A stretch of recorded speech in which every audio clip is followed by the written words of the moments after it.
अरे relax relax, chill. Hello. अरे हम प्रैक्टिस करते रहेंगे तो हो जाएगा। Practice makes a man perfect. देखिए, इतनी मुश्किलों से तो हम आपके नजदीक आए हैं। अब आपका ये खेल कहीं हमें फिर से जुदा ना कर दे। अरे तो हम थोड़ा ना मरेंगे। अरे वो जो हमारे साथ आएगा ना वो मरेगा। तुम खाली पीछे से आना और फिर उसके बाद हम देख लेंगे। प्रभात जी, नहीं नहीं, हमें ये समझ नहीं आ रहा प्रभात जी। अरे बीमा के लिए किसी का मर्डर करना, हम इसमें आपका साथ नहीं दे सकते, हमसे नहीं हो सकता। हम ऐसा नहीं करेंगे तो हम रास्ते पे आ जाएंगे, और तुम मेरी मदद नहीं करोगे तो कौन मदद करेगा मेरी?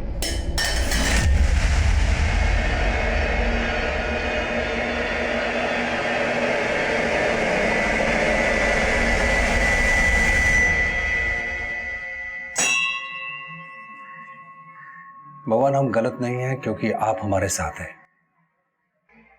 आप मेरे साथ हैं ना?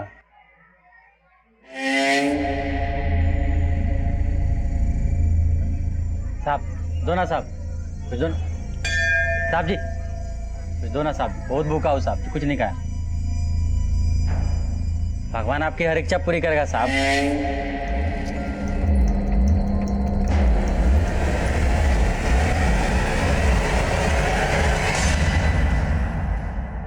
प्रॉब्लम सैंडल में नहीं है मैडम, एक नंबर का आइटम है।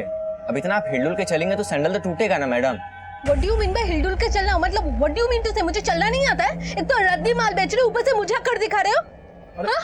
Is he mad? मैडम इसका तरफ से हम सॉरी बोलते हैं। और पापा पर बात कैसे कर रही है आप देख रहे हैं ना। तुम चुप रहो एकदम। मैडम 2 दिन में आपका सैंडल बनवा के देंगे हम। 2 दिन के अंदर मुझे अपना सैंडल वापस चाहिए, नहीं तो पैसा वापस लेके जाऊंगी मैं।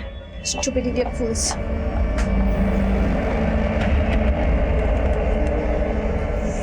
भैया जरा सो समझाइए, कस्टमर से ऐसे बात करेगा? ये ऐसे पेश आएगा? तो बात समझा रहे हैं हम उसे। सुबह से माथा खराब करके रखा इसने। आप खड़े क्या हो? चाय बोलो चाचा के लिए। घनश्याम जी भैया, जाओ जाके चाचा के चाय लेकर आओ। तुमको बोला ना, तुम लेके आओ। हाँ।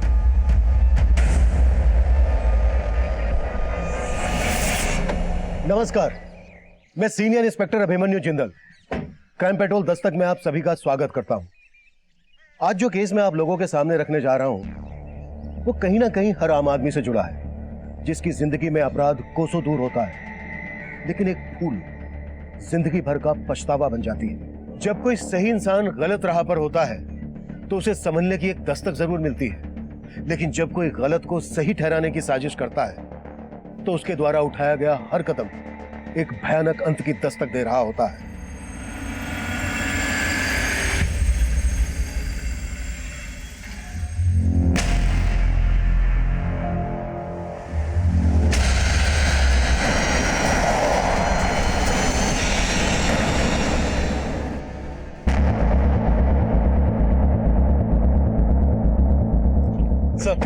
सर इस आदमी का एक्सीडेंट हुआ है। किसी ने कुछ विटनेस किया? किसने उड़ाया इसको? नहीं सर, किसी को कुछ भी मालूम नहीं। सर लोगों ने सुबह यहाँ इसकी लाश पड़ी हुई देखी। हो सकता है इसका एक्सीडेंट रात में हुआ हो। पांडे आसपास कोई सीसीटीवी? नहीं सर। इसके पास से कोई आईडी मिला? सर इसका ड्राइविंग लाइसेंस मिला है और ये आधार कार्ड। प्रभात जी, ये आपको क्या हो गया प्रभात जी? उठिए ना प्रभात जी।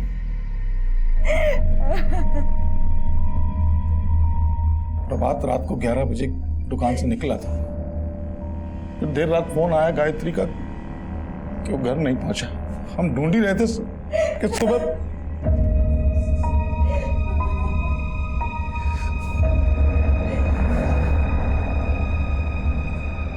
देखिए, लग तो ऐसा रहा है कि हिट एंड रन का केस है। पोस्टमार्टम के बाद बॉडी आपको सौंप दी जाएगी।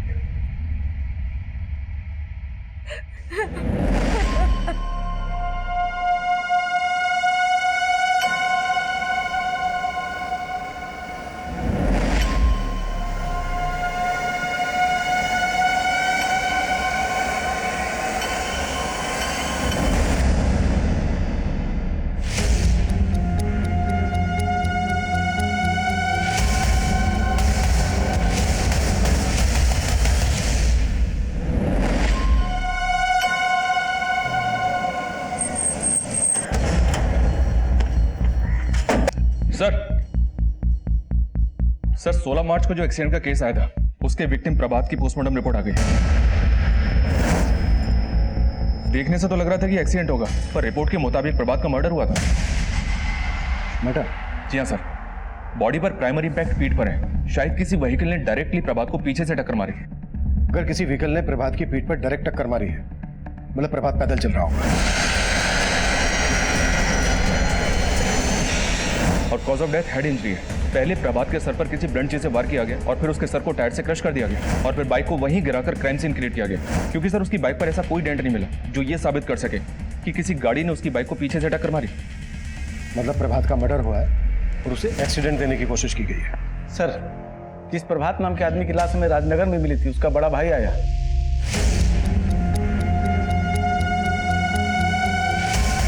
शास्त्री जी, शास्त्री जी। अरे गायत्री जी, आप यहाँ? शास्त्री जी, हम आपसे मिलने आ रहे थे। वो कहा है ना, ऑफिस में तो आप मिलते नहीं है। अच्छा, बस हमको ये जानना था कि प्रभात जी के बीमा का पैसा कब तक मिलेगा? देखिए गायत्री जी, जब तक पुलिस से हमें ये सर्टिफिकेट नहीं मिल जाता कि प्रभात की मौत एक्सीडेंट की वजह से ही हुई थी, तब तक आपको वेट करना होगा। सर हमको समझ नहीं आ रहा है कि कैसे कहें, हमको बहुत अजीब सा लग रहा है सर। देखिए, आपको जो भी कहना है आप बेझिझक होकर कहिए। सर हमको लगता है कि वो लाश प्रभात का था ही नहीं सर। लेकिन सौरभ जी, बॉडी की शिनाख्त खुद आपने और प्रभात की बीवी ने की थी। सर हमने नहीं की थी सर, गायत्री ने की थी सर। अगर आपको डाउट था तो ये बात आपने हमसे पहले क्यों नहीं कही? सर गायत्री ने अचानक से इतना कुछ कह दिया सर, वहां कुछ कह नहीं पाए और बाद में हमने बात करने की कोशिश किया तो अजीब सा रवैया था सर उसका। जी भैया, आप प्रभात जी की आत्मा शांति की प्रार्थना की जगह कुछ भी बोले जा रहे हैं। लाश का चेहरा इतना बिगड़ा हुआ था और एकदम से मान लिया तुमने कि वो प्रभाते हैं। कहना क्या चाहते हैं? हाँ, हम अपने पति को नहीं पहचानेंगे? सर गायत्री उल्टा हमें सुनाने लगी सर, तो हमको लगा कि आप लोगों से ये बात छुपाना नहीं चाहिए सर। मर्डर? प्रभात जी का मर्डर हुआ है? मर्डर हुआ है, लेकिन आपके जेठ सौरभ का कहना है कि जिस लाश की आपने शिनाख्त की थी वो आपके पति प्रभात की नहीं थी। वो तो हमको भी पहले यही बोल रहे थे, लेकिन साहब ये मर्डर का सुन के ना हमको हमारे जेठ जी पे शक हो रहा है। एक मिनट, आप कहना क्या चाह रहे हैं, साफ साफ बताएंगे? प्रभात जी को जरूर हमारे जेठ और उनके बेटे जितेंद्र ने मारा है। ये सब बोल के कि वो लाश हमारे पति की नहीं है, वो आपको भटका रहे हैं, कहानियां बना रहे हैं ताकि आप उन पर शक ना करें। वजह? मेरा मतलब किस मकसद के लिए वो आपके पति प्रभात को मारेंगे? साहब, बाप बेटे दोनों की नजर थी प्रभात जी की दुकान पे। साहब, हम आपको बता रहे हैं कि उन दोनों की नीयत बिल्कुल अच्छी नहीं है। सर ये नीयत में खोट निकाल के ये गायत्री कोई गेम कर रही है सर। हाँ साहब, हमें तो ये नहीं समझ में आ रहा कि चाची अचानक से हम पे ऐसा आरोप क्यों लगा रही हैं। हम बता रहे हैं सर, गायत्री कोई गेम कर रही है। सर डेड बॉडी से जो कपड़े मिले थे वो प्रभात के ही थे और क्राइम सीन से जो बाइक मिली थी वो भी प्रभात की थी। चक्कर को समझ में नहीं आ रहा है, सौरभ की बात सही है या गायत्री का आरोप? सिंह, सबसे पहले लाश का डीएनए मैच करवाओ प्रभात के बेटे कमल के साथ। प्रभात की फैमिली और बिजनेस दोनों से जुड़ी हर बात पता करो। हमें दोनों पॉसिबिलिटीज पर काम करना है। क्या प्रभात का वाकई में मर्डर हुआ है? और अगर प्रभात का वाकई में मर्डर हुआ है तो ये एक साजिश है। तो इस साजिश का मकसद क्या हो सकता है?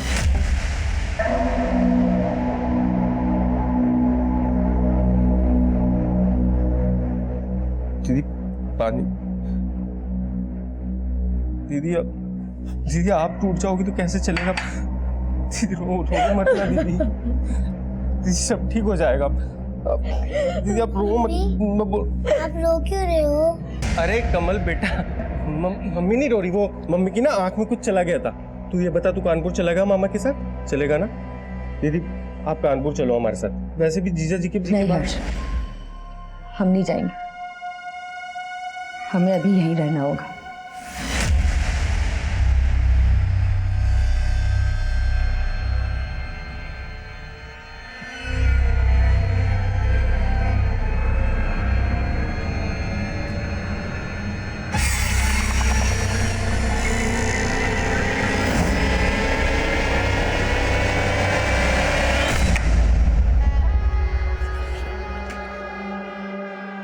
गायत्री, मुझे लगता है सौरभ भैया को प्रभात की प्लानिंग की भनक लग गई है, इसलिए उन्होंने पुलिस को भड़काया। हम भी बाप बेटे की सारी पुलपट्टी खोल दी है पुलिस के सामने। हाँ, पर मामला और बिगड़ जाए। तुम इससे पहले इंश्योरेंस के 35 लाख निकाल लो। कैसे निकालें? वो लोग तो वो पुलिस से सर्टिफिकेट? हाँ, सर्टिफिकेट का इंतजार कर रहे हैं और इधर जेठ जी ने पुलिस को भड़का दिया है। इंश्योरेंस कंपनी में एक आदमी है हमारी पहचान का, कुछ ले दे के काम हो सकता है। अरे किसका फोन आ रहा है बार बार? अरे वो हमारे ऑफिस से एक फोन। इस विनायक ने भी ना लटका रखा है। क्या कर रहा है कुछ समझ नहीं आ रहा। अरे का ही बच्चों का जूता लगा रखे हुए यहाँ पे, निकालो ये सब। यहाँ पे सिर्फ आज के बाद फॉर्मल सूझ रहेगा, बता दे रहे हैं। लेकिन प्रभात साहब तो बोले थे कि अरे प्रभात सर बस करो प्रभात सर। चच्चा को धंधा करने नहीं आता था, अब धंधा कैसे होता है पापा बताएंगे तुमको। अपने बाप का माल समझे हो क्या? चल क्या रहा है यहाँ पे? नहीं हमें और आप यहाँ कैसे बैठे हुए हैं? क्यों? अब तुम बैठोगे गल्ले पे क्या? नहीं, हम नहीं बैठेंगे। घनश्याम तुम बैठोगे। इधर आओ घनश्याम, आज से तुम गल्ले पे बैठोगे और रोज हमें हिसाब दोगे, समझे तुम? जी जी मैम।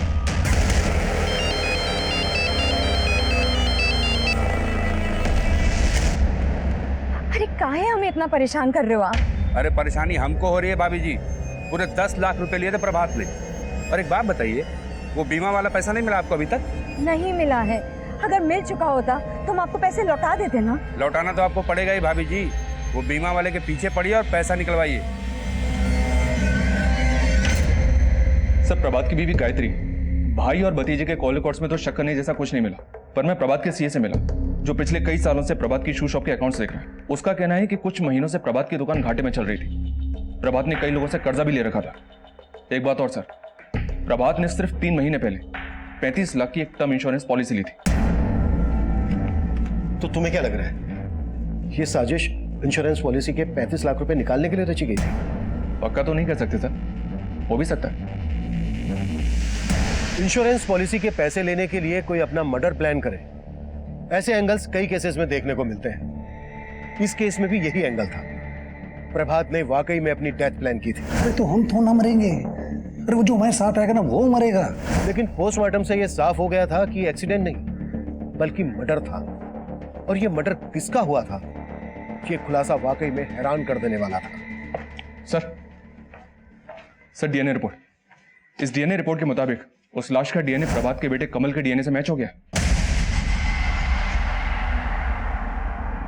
मतलब प्रभात की बीवी गायत्री सही बोल रही थी, ये लाश प्रभात की ही थी।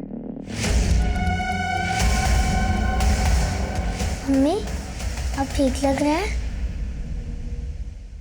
अभी कुछ ठीक नहीं है, लेकिन धीरे धीरे सब ठीक हो जाएगा। अच्छा मम्मी पापा कब आए? पापा घर पे नहीं आएंगे, जब हम बाहर घूमने जाएंगे ना तब वो हमको वहां मिलेंगे, समझे?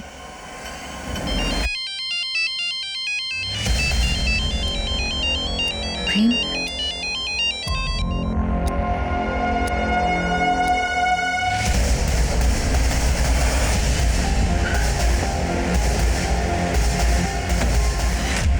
गायत्री जी माफी चाहूंगा, हमने आप पर शक किया।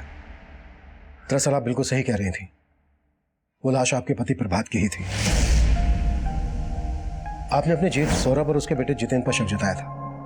अब हम इसी दिशा में काम कर रहे हैं।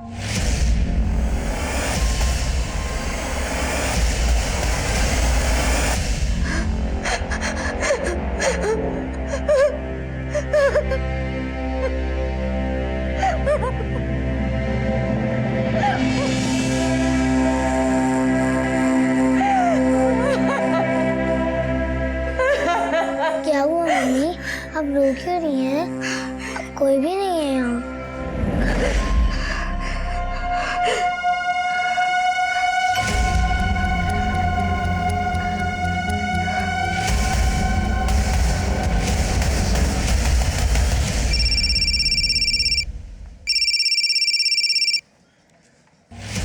हाँ गायत्री भाभी, हमको मिलना है तुमसे।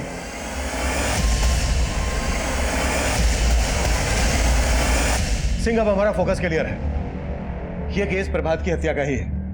अब हमें यह पता लगाना है कि प्रभात की हत्या के पीछे किसका और क्या मोटिव हो सकता है। फिलहाल सबसे बड़ा मोटिव तो सौरभ का ही दिख रहा है सर। इसके बेटे जितेंद्र के बारे में पता किया मैंने, 1 नंबर का चर्सी। 6 महीने पहले प्रभात ने सौरभ और जितेंद्र को नौकरी दी, तभी से प्रभात की दुकान घाटे में जा रही थी, पता किया मैंने। हो सकता है सर दोनों बाप बेटे मिलकर दुकान में घपला कर रहे हो। इस बात का पता प्रभात को चल गया और दोनों ने मिलकर प्रभात का गेम बजा दिया। सिंह, एक काम करो, बुलाओ बाप बेटे को। सब जितेंद्र तिवारी, सन ऑफ सौरभ तिवारी, तुम दोनों का गेम ठीक से समझ में नहीं आ रहा है मेरे। तूने कहा कि वो लाश प्रभात की नहीं थी, जबकि वो लाश प्रभात की ही थी। तेरे घपले का सारा चिट्ठा है मेरे पास। अब अगर तुम लोगों ने तनिक भी चालाकी की ना तो यही। नहीं सर, हम बता रहे हैं आपको। सर हम कह रहे हैं सर, ये चालाकी गायत्री ने की और करा रहा है सब विनायक। वो विनायक बहुत ही पहुंची हुई चीज है। चाची के साथ उसका चक्कर भी चल रहा है साहब। सर हमारा लड़का निकम्मा है लेकिन झूठा नहीं है सर। इसने अपनी आंखों से उन दोनों को खुद देखा है एक साथ में। क्या साहब, आप पता लगाएंगे तो खुद ही पता लग जाएगा साहब कि वो दोनों के बीच में क्या चक्कर चल रहा है साहब।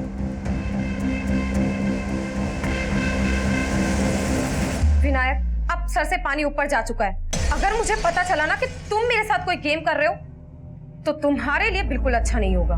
क्या अच्छा नहीं होगा? मुझसे ऐसे दोबारा बात की ना तो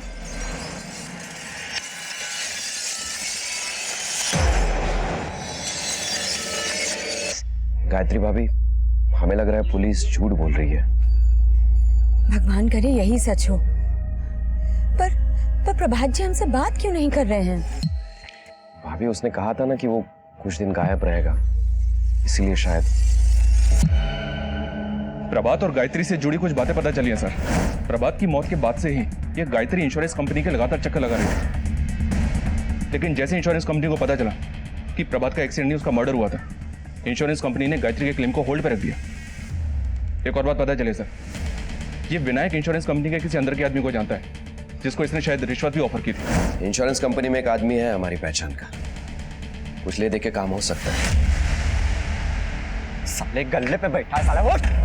चाची चाहे जो बोले, पर ये दुकान ना मेरा हमारा पप्पा का है। पगला गए हो क्या तुम? पगला गए हो? क्या पकड़े हो? बकवास कर रहा है। तुम लोग उसका बात को दिल पे मत लेना, फालतू का बकता ही। आप लोग बैठे हो, दिखाओ सामान। चल चल दिखाओ वहां पे। क्या कर रहे हो भाई? ज्यादा चढ़ा लिए हो क्या? दिमाग को सही रखो, अपना पैर पे कुल्हाड़ी मत मारो। तो जानते नहीं पुलिस हमारा पीछा कर रही है। चलो चलो हमारे साथ चलो। जीवन, प्रभात साहब गलती की इन दोनों को यहाँ लाके। हमको तो लगता है कि उनको इन्हीं लोगों ने खत्म किया है।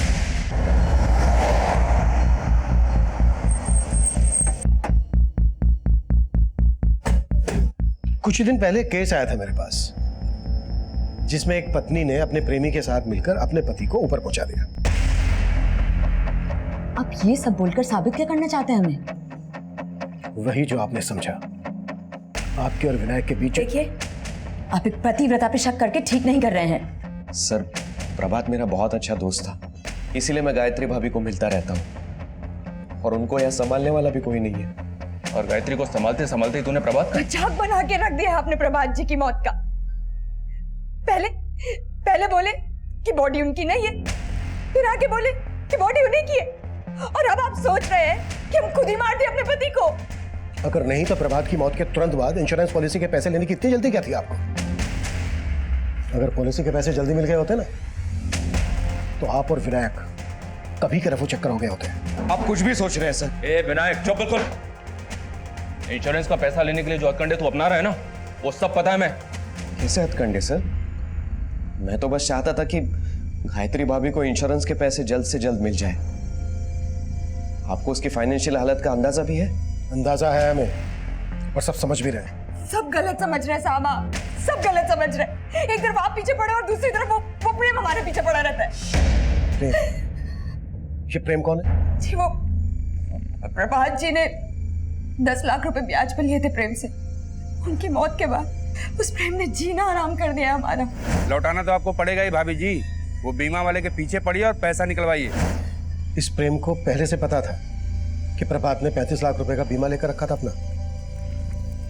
अब साहब वो बोल रहा है तो उसे पता ही होगा। शायद प्रभात जी ने बताया उसे।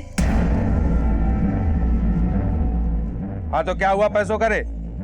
हैं? पकड़ो इसे। एक मिनट जबरदस्ती उठवा लाया आप हमको यहाँ पे। अरे सर ये तरीका है क्या? सीधा मुद्दे पे आ, मुद्दे पे। सर माना कि प्रभात पैसे देने की स्थिति में नहीं था, लेकिन हमने कभी उसको धमकी नहीं दी सर। सीधा मार दिया। लेनदार को मार के हम अपना पैसा डुबवाएंगे सर। तुझे पहले से पता था ना कि प्रभात की 35 लाख रुपए की इंश्योरेंस पॉलिसी थी। उसके मरने के बाद वो 35 लाख रुपए उसकी बीवी को मिलते। तो उन्हीं पैसों में से तू अपने 10 लाख रुपए वसूल करने की सोच रहा है उसकी बीवी से। ऐसा कुछ नहीं है सर, बल्कि उनकी पत्नी को तो हमने डेडलाइन दिया था 3 महीने का। इसी तरह की डेडलाइन तूने 15 मार्च तक की प्रभात को दी थी, और 15 मार्च तक जब वो अपने पैसे नहीं चुका पाया तो 16 मार्च को तूने उसका मर्डर कर दिया। सर आप हम पे खामोखा शक कर रहे हैं। उस दिन हम घर पे थे, मैच देख रहे थे। हमारा कॉल रिकॉर्ड निकल लिया, चेक करिए सर। तो मुझे मेरा काम मत सिखा, और शक तो हम तुझ पे करेंगे। और अगर कुछ भी मिला ना तेरे खिलाफ तो उसका तुझे ब्याज चुकाना पड़ेगा। और अगर हमें बिना इन्फॉर्म किए शहर से बाहर गया तो तेरा असल सूद सब बराबर कर देंगे। चल निकल, निकल चल। इसको जाने क्यों दिया सर? अपने तरीके से पूछताछ करते 2 मिनट में सब उगल देता। नहीं सिंह, इसे क्या बोलना है पहले से तैयारी करके आया है। प्रभात की मर्डर वाली रात की इसकी सारी एक्टिविटीज चेक करो, नजर रखो इस पर। साहब जी, साहब जी, साहब जी, साहब जी, साहब जी, साहब जी।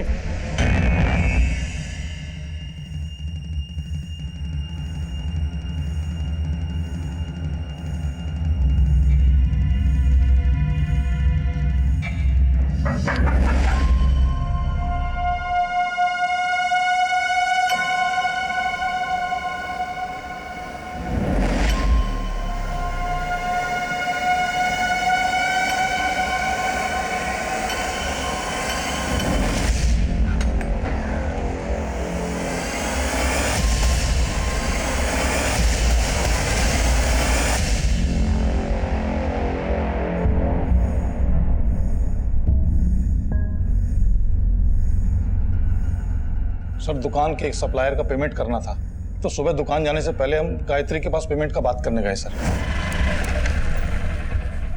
वहां पहुंचे तो देखे ताला लगा हुआ है सर। हम गायत्री को फोन किए, उससे चौप हो रहा था। उसके बाद हम वहां से निकल ही रहे थे कि भीतर से कमल का रोने का आवाज आया सर। हम पड़ोसी को सबको इकट्ठा किए और ताला तोड़ दिए सर। बहुत जगह ढूंढे, बहुत जगह बात किए, गायत्री का कुछ पता नहीं चल रहा है सर।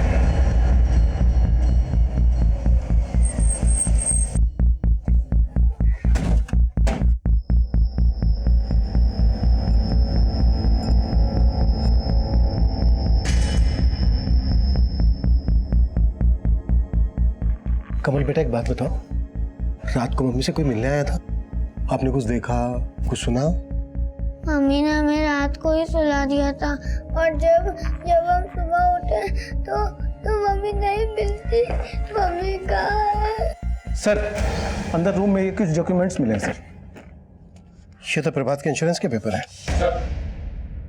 सर घर में कुछ भी सस्पिशियस नहीं मिला है, लेकिन सर गायत्री इस तरह से अपने बेटे को घर में बंद करके कहीं गायब हो जाएगी, चक्कर समझ में नहीं आ रहा है।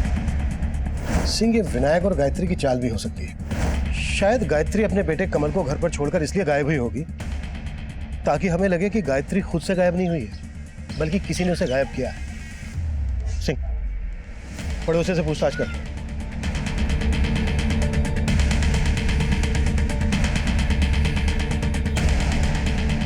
सर हमने रात को तो यहाँ से किसी को आते जाते नहीं देखा, लेकिन आज सुबह जब हम बाजार से घर जा रहे थे तो देखा कि गायत्री के जेठ यहाँ घर के बाहर सबको इकट्ठा कर रहे थे।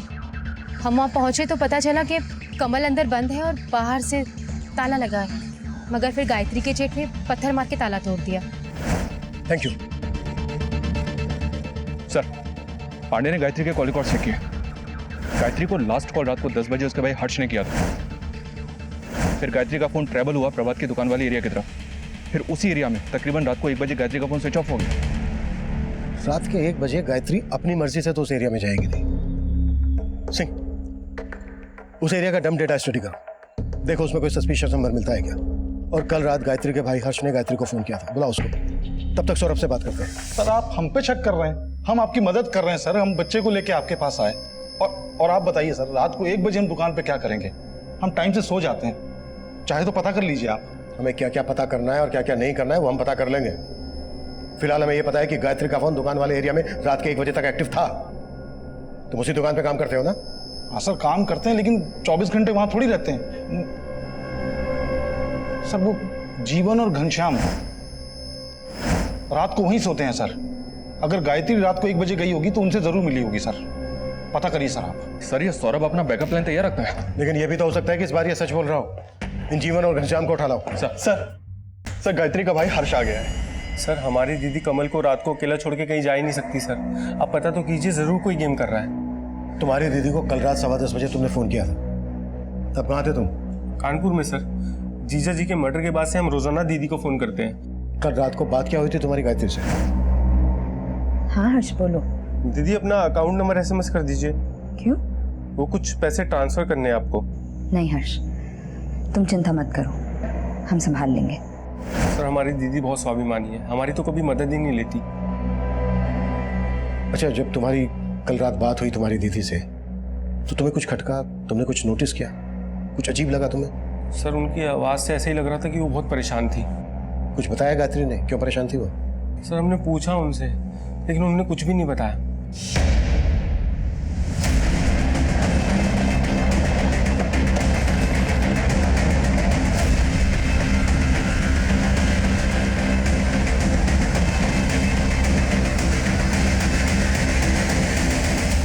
सब दुकान तो रात को 11 बजे बंद हो जाती है, इतनी रात को गायत्री भाभी वहां क्यों आएंगी?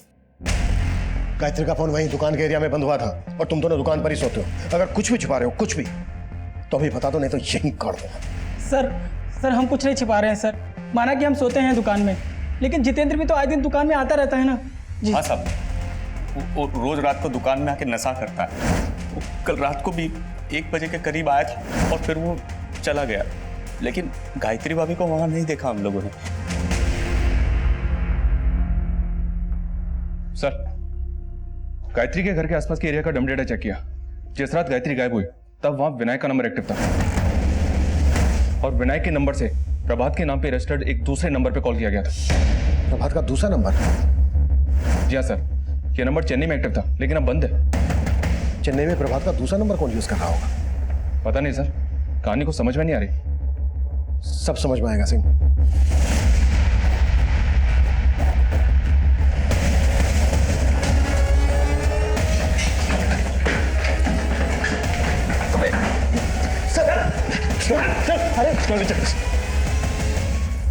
अरे विनायक बाबू, क्या प्लानिंग की है आपने और गायत्री ने? Sir planning? हमने ऐसी कोई प्लानिंग नहीं की थी सर। देखिए सर, मैं मानता हूं कि मैं उस रात गायत्री भाभी को मिलने गया था, लेकिन गायत्री भाभी कहाँ गायब हो गई? गायब हो गई या छिपा के रखा है उसे कहीं? भागकर वहीं जा रहा था ना उसके पास, चेन्नई। चेन्नई? चेन्नई? हाँ चेन्नई, वहां प्रभात का दूसरा नंबर एक्टिव था। नहीं सर, मुझे सच में इसके बारे में कुछ नहीं पता। ऊपर देख, देख ऊपर देख। सर बता रहा हूँ सर। इतनी जल्दी क्या है? अब बोल। सर प्रभात का ये नंबर अंजलि यूज करती थी। कौन अंजलि? अंजलि उसकी गर्लफ्रेंड थी। प्रभात की गर्लफ्रेंड? जी सर, प्रभात और अंजलि का अफेयर चल रहा था।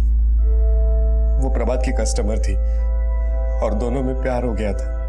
प्रभात और अंजलि हमेशा मेरे घर में ही मिला करते थे। सर प्रभात में और गायत्री भाभी में पहले हमेशा अनबन हुआ करती थी। अंजलि को पाने के लिए उसने फिर से गायत्री भाभी से रिश्ता सुधारना शुरू कर दिया और इसीलिए उसने अपना फेक डेथ प्लान कर दिया। Fake death? मेरी जगह कोई और मरेगा और इंश्योरेंस के पैसे पाने के लिए मुझे गायत्री को अपने फेवर में करना पड़ेगा। अंजलि तुझे इतनी पसंद है तो तू गायत्री भाभी से डिवोर्स ले ले। अरे तेरा दिमाग खराब है? सर से लेकर पैर तक मैं कर्जे पे डूबा पड़ा हूं यार। मैंने सब सोच लिया है। मेरी फेक डेथ के बाद तुझे गायत्री को इंश्योरेंस के पैसे दिलवाने में मदद करनी पड़ेगी। सर वो अंजलि के प्यार में इतना पागल हो गया था कि दूसरे की लाश को अपनी लाश साबित करने का प्लान कर चुका था। दूसरा कौन? सर इसके अलावा मुझे कुछ नहीं मालूम सर। सर हाँ, लेकिन उसने किसी को तो टारगेट किया था जिसका वो शायद मर्डर करने वाला था, लेकिन जब पता चला कि प्रभात का ही मर्डर हो गया तो कुछ समझ में नहीं आया। वहाँ चेन्नई में अंजलि प्रभात का इंतजार कर रही थी। विनायक, मैं तुम्हें कब से कॉल कर रही हूँ, तुम मेरा फोन क्यों नहीं पिक कर रहे हो? और इधर मैं गायत्री भाभी को इंश्योरेंस के पैसे दिलवाने में मदद कर रहा था। इंश्योरेंस कंपनी में एक आदमी है हमारी पहचान का, कुछ ले दे के काम हो सकता है। कल रात गायत्री से मिलने क्यों गया था उसके घर? वो तो गायत्री भाभी ने खुद फोन करके बुलाया था। सर गायत्री भाभी रोजाना प्रभात के बारे में पूछती थी, उस रात भी उन्होंने प्रभात के बारे में ही पूछने के लिए बुलाया था। तुम बोले थे कि पुलिस झूठ बोल रही है कि प्रभात जी का मर्डर हुआ है। तो अगर प्रभात जी का मर्डर नहीं हुआ है तो प्रभात जी का है? भाभी हमें नहीं पता। नहीं पता मतलब? हाँ? हमें तो लग रहा है कि पुलिस जो कह रही है शायद वही सच हो। उसके लिए आंसू बहाने की जरूरत नहीं है, वो आपको धोखा दे रहा था। हाँ, उसका दूसरी लड़की के साथ चक्कर चल रहा था। कौन लड़की? सर उस रात गायत्री भाभी ने अंजलि के बारे में पूछा और हमें जबरदस्ती अंजलि को फोन करवाया। सर गायत्री भाभी की आवाज सुनते ही अंजलि ने फोन कट कर दिया। उसके बाद मैं वहां से चला गया। मुझे नहीं पता सर उसके बाद क्या हुआ और गायत्री भाभी कहाँ है और प्रभात को किसने मारा। अंजलि का कोई फोटो है तेरे पास? हाँ sir, social media messenger DP में उसका फोटो है सर।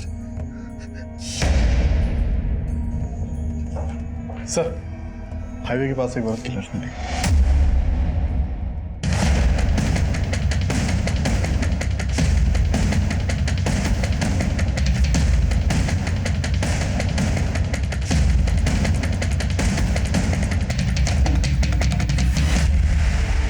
पांडे, बॉडी पोस्टमार्टम के लिए भेजो और देखो आसपास कुछ मिलता है क्या। सर गायत्री का फोन बंद होता है प्रभात की दुकान के एरिया में और लाश मिलती है वहां से 10 किलोमीटर दूर यहाँ हाईवे के पास। मुझे तो ये विनायक का ही गेम लग रहा है, और ये भी हो सकता है कि प्रभात के मर्डर का प्लान अंजलि और विनायक दोनों ने मिलकर बनाया और इस बात का पता गायत्री को लग गया हो, इसलिए दोनों ने मिलकर गायत्री को मार दिया हो। हमें लग रहा था कि अंजलि इस गेम की मास्टर प्लानर है, लेकिन अपना फेक एक्सीडेंट प्लान करने वाला प्रभात इस केस का असली मास्टरमाइंड था। लेकिन उसका मर्डर कैसे हुआ, किसने किया, यह खुलासा चौंकाने वाला था। लेकिन इस केस की सबसे बड़ी विक्टिम गायत्री थी, जो अपने पति प्रभात के धोखे का शिकार हुई थी। गायत्री और प्रभात की आप बीती की गाज उनके बेटे कमल पर गिरी, जो अब अनाथ हो चुका है। प्रभात के बाद गायत्री का मर्डर किसने किया होगा, यह तब हमारे लिए पहेली बना हुआ था, जिसका जवाब हम अंजलि की तलाश में ढूंढ रहे थे। और अंजलि का गायब होने का खुलासा भी कोई कम चौंकाने वाला नहीं था। सर विनायक ने कहा था कि अंजलि इंद्रपुरम में रहती थी। इंद्रपुरम पुलिस से कांटेक्ट किया तो उन्होंने बताया है कि वहां एक लड़की की मिसिंग कंप्लेंट फाइल हुई थी। रिपोर्ट में लड़की का चेहरा तो अंजलि से मिलता था, पर कंप्लेंट किसी सोनाली शर्मा के नाम से फाइल हुई थी और ये कंप्लेंट करने वाला कोई और नहीं, अंजलि उर्फ सोनाली का फादर ही है। मैंने बात की उनसे। सर ये अंजलि नहीं है, मेरी बेटी सोनाली है और मैं किसी प्रभात को नहीं जानता सर। सोनाली करती क्या है? एस्पायरिंग मॉडल है सर, और हमें ये बात पसंद नहीं है। ये सोनाली गायब कब से? 9 मार्च से। प्रभात का मर्डर होता है 16 मार्च को और ये लड़की अंजलि उर्फ सोनाली 9 मार्च को गायब होती है। और विनायक जिस नंबर पर इस सोनाली को फोन करता है, वो नंबर गायत्री के मर्डर वाली रात तक चेन्नई में एक्टिव था। हम श्योर सिंह कि विनायक कोई गेम खेल रहा है। लेकिन सर इस विनायक ने जितना बोला है उसके आगे कुछ उगल नहीं रहा है। इसका तो ये भी कहना है कि वो ये तक नहीं जानता कि अंजलि का असली नाम सोनाली है। इस सोनाली का कैसे भी करके पता लगाना होगा सिंह, यही हमें इस केस की जड़ तक लेकर जाएगी। आजा, देखो तुम्हारे लिए क्या लाए टॉफी। ले ले ले, पकड़ो। क्यों डरा रहे हो? अब इसे भी मारने का इरादा है क्या? इरादा तुम्हारा है आंटी, पापा ने तुम पे नजर रखने के लिए बोला है, कहीं चाचा चाची की तरह कमल को भी मार डाला तो। क्या सबको अपनी जैसा समझते हो? चलो निकलो यहाँ से, वरना अभी पुलिस को फोन कर दूंगी।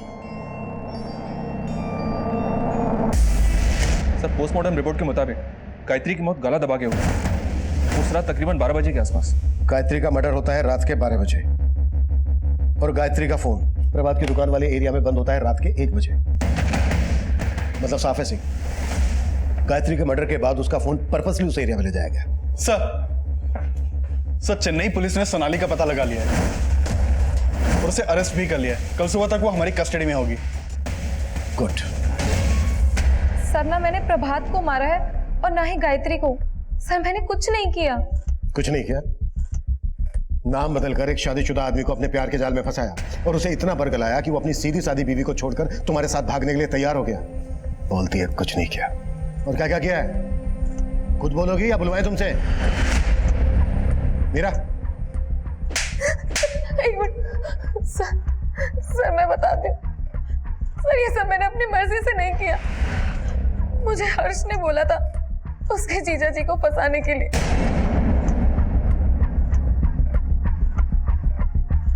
कमल बेटा क्या हुआ? चल आइसक्रीम खाने चलते। चल चल चल चल। और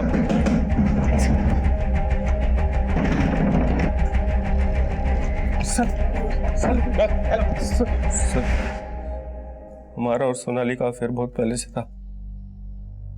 हमने ही सोनाली को बताया था कि हमारे जीजा जी गाजियाबाद में रहते हैं। और सर प्रभात के शॉप में अक्सर जाया करती थी। प्रभात जिस तरह मेरे साथ पेश आता था मुझे लग रहा था कि वो मेरे साथ फ्लर्ट कर रहा है।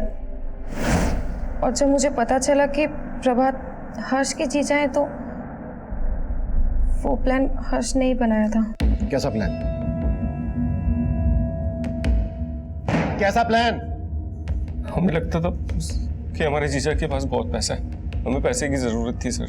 और सोनाली को भी हमारे कहने पे सोनाली ने हमारे जीजा से अफेयर शुरू कर दिया। वाकई में आपका कलेक्शन बहुत अच्छा है। Thank you very much. You are welcome. आते रहिएगा। या श्योर।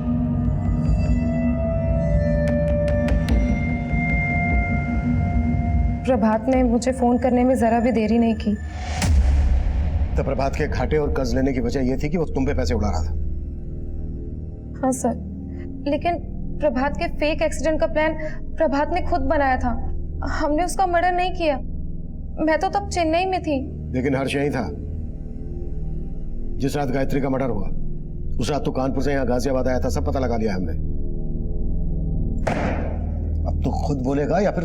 मानते हैं सर कि हमने अपनी दीदी को मारा सर, लेकिन अपने जीजा को हमने नहीं मारा सर।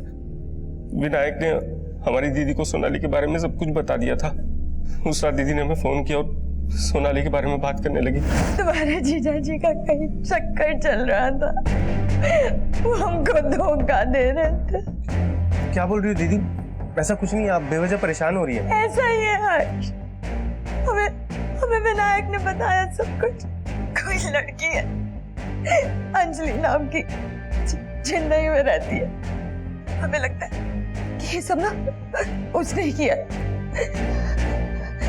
तुम्हें पता है हमने ना विनायक से उसका नंबर ले लिया। बस हम अभी के अभी जाके पुलिस को उसका नंबर दे देंगे। दीदी वो आप वो अंजलि की बात कर रही हो क्या? वो जो चेन्नई में रहती है? हाँ उसको तो हम जानते हैं दीदी। उसको तो आज हमने सुबह हाईवे पे देखा। दीदी आप एक काम करिए, आप हाईवे पे आ जाइए, हमने उसका घर देखा हुआ है। दीदी हमारी बातों में आ गई।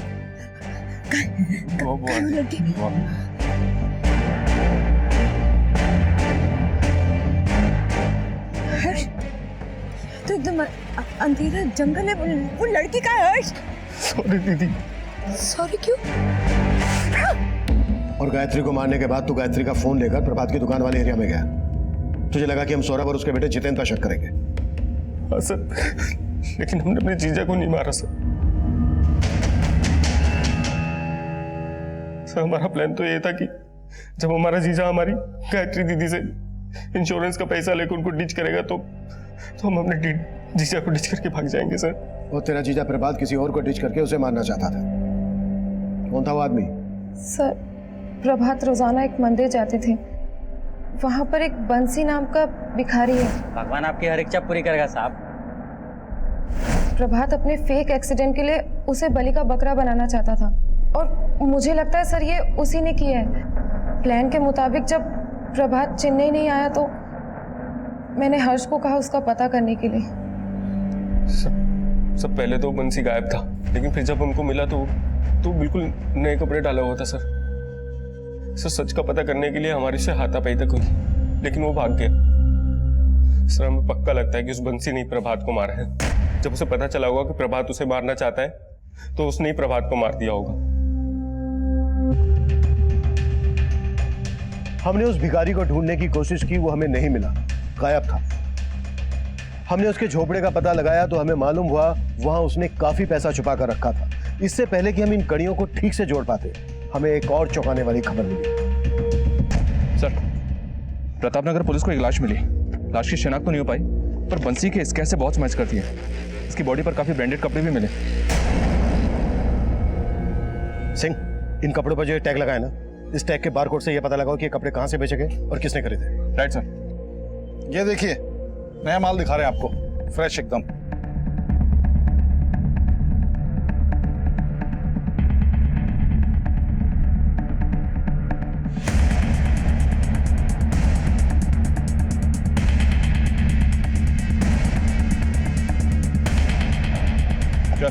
अरे सर मुझे कहाँ ले जा रहे, मैंने क्या किया सर?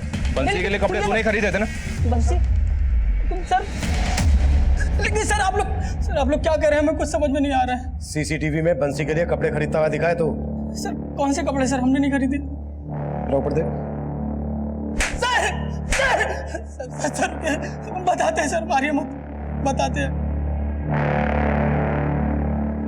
हमने ही मारा है बंसी को, क्योंकि बंसी ही जानता था कि हमने प्रभात भैया का भी खून किया था। प्रभात को क्यों मारा? प्रभात भैया के गले से पैसे उस जितेंद्र ने चुराए और उन्होंने हम पर शक किया। लेकिन भैया हमने चोरी नहीं किया भैया। साला जिस थाली में खाना खाता उसे तो भैया हमने नहीं चोरी की। भैया आप पीछे मत आओ, तू निकल यहाँ से। सर प्रभात भैया को उस समय तो यकीन नहीं हो रहा था, उन्हें उनकी गलती का एहसास हुआ और उन्होंने फिर से मुझे काम पर बुला लिया। जीवन, आई एम सॉरी भाई, वो बस कीजिए ना भैया, हम तो हमेशा आपको अपना बड़ा भैया ही मानते हैं। मैं अपनी बेइज्जती भूला नहीं था। प्रभात भैया को लगता था कि मैं उनके लिए कुछ भी कर सकता हूँ, इसलिए उन्होंने उस नकली एक्सीडेंट के प्लान में मुझे शामिल किया। प्रभात भैया ने मुझे कहा था कि वो बंसी को रास्ते पर लाएंगे और उसको टेम्पो के नीचे धक्का दे देंगे और मुझे उसे कुचलना था। प्रभात भैया का प्लान था कि बंसी के मर्डर को एक्सीडेंट दिखाया जाए, लेकिन मैंने प्रभात भैया के मर्डर को ही एक्सीडेंट दिखा दिया। सर बचा तो तू अब भी नहीं। बुरे काम का अंत हमेशा बुरा ही होता है, ये हम सब जानते हैं। अगर प्रभात ने उस वक्त गायत्री द्वारा दी गई दस्तक को महसूस किया होता, पीछे हट गया होता, तो शायद अंत इतना बुरा नहीं होता। दस्तक गायत्री को भी मिली थी, उसके पति का उसके साथ बर्ताव अच्छा नहीं था। अचानक से उसके पति का बर्ताव उसके साथ अच्छा हो जाना, इंश्योरेंस पॉलिसी के पैसे लेने के लिए षड्यंत्र रचना। लेकिन गायत्री इस दस्तक को महसूस नहीं कर पाई और गायत्री के साथ साथ इसका खामियाजा उसके बेटे कमल को भी उठाना पड़ा। कमल हमेशा के लिए अनाथ हो गया। अब मैं सीनियर इंस्पेक्टर अभिमन्यु जिंदल आपसे विदा लेता हूं। आपसे फिर मुलाकात होगी एक नए केस के साथ। देखते रहिए क्राइम पेट्रोल दस्तक। मकसद बताना नहीं, बचाना है। सर, एक नए केस की फाइल आई है।